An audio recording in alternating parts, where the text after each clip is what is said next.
Chickpeas being one of my favorites, I've uploaded quite a number of recipes on it, but this particular one is quick and extremely easy to make, and I am sure you are going to make this quite frequently.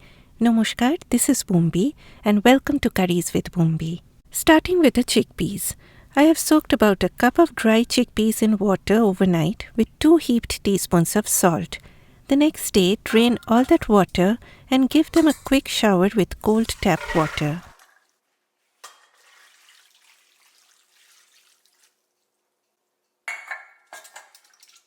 Whenever it comes to beans and dal, I always reach for my pressure cooker.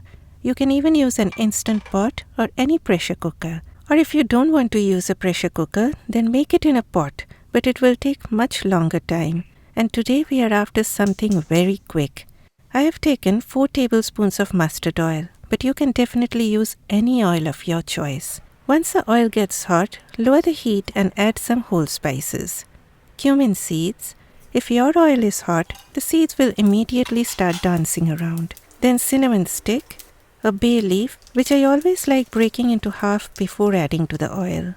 Then comes green cardamoms. Always crack open the pods a little bit before adding to the hot oil, or else sometimes they burst open and you never know where they may land on. A quick stir for a second, and then comes chopped onions. Fry the onions for a few minutes on medium heat. Next, garlic, which I didn't even bother to chop. Since we are using a pressure cooker, we don't have to go all fancy with the onions today, because the onions will all get nicely softened up at the end. So fry for just a few minutes until you see the edges are taking up a little brown color. Grated ginger goes in now. We didn't add ginger along with the garlic because sometimes ginger gets bitter if it's fried for a long time. Then heat low and add a splash of water because it is spice time. Turmeric powder, red chili powder, and I always use Kashmiri red chili powder as it is mild. Then paprika, which is optional, ground coriander, and ground cumin. Usually I add all the spices in a bowl and make a paste by adding water.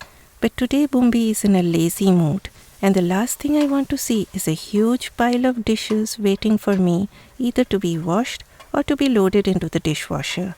Nope, not today. Okay, fry the spices on a low heat for a minute or two, and then the star of the show jumps into the pan, the red ripe tomatoes. I used 4 large ripe tomatoes. If you're making this when tomatoes are not in season, then you can definitely use about half a cup of canned crushed tomatoes. Add a sprinkle of salt and cover it for 2 minutes on medium heat. After 2 minutes, you will see the tomatoes have started to turn mushy. Then comes in some sweetness to balance the acidity from those tomatoes. And I heard you saying, how unhealthy, she is adding sugar.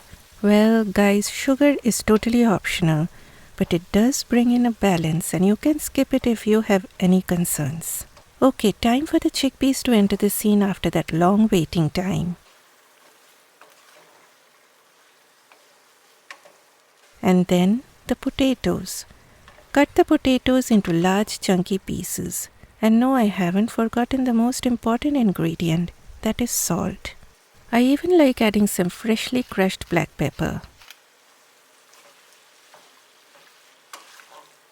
And finally, garam masala powder goes in to perfume the dish. Then add 2 cups of hot water, and it's time for you to rest and let the pressure cooker do its job.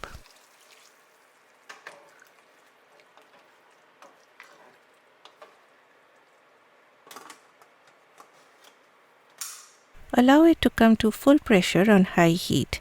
Then lower the heat to low and pressure cook it for 25 or 30 minutes if you are using an instant pot.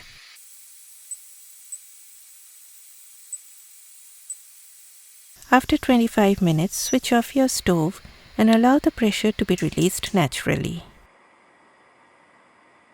After all that pressure goes down, open the lid of your cooker to reveal the moment of truth.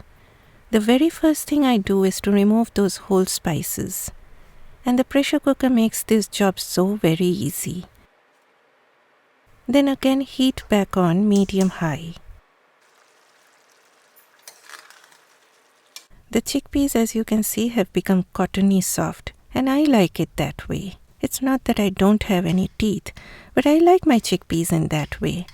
I like to smash the potatoes a little bit, and since everything is looking a bit dry, I again added a little water. Remember guys, the gravy thickens up more once it cools down, so keep things a bit runny now. But by runny I don't mean a swimming pool, okay guys?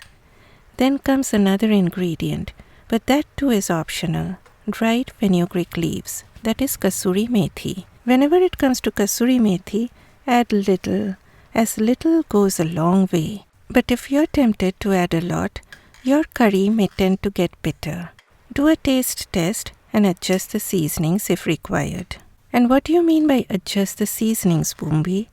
Like add more salt if you want it more salty, or add a little bit of sweetness if you find it to be too sour, or add a little bit of chili powder if you want more of that heat. Finally, a generous shower of coriander leaves, and you have a complete meal.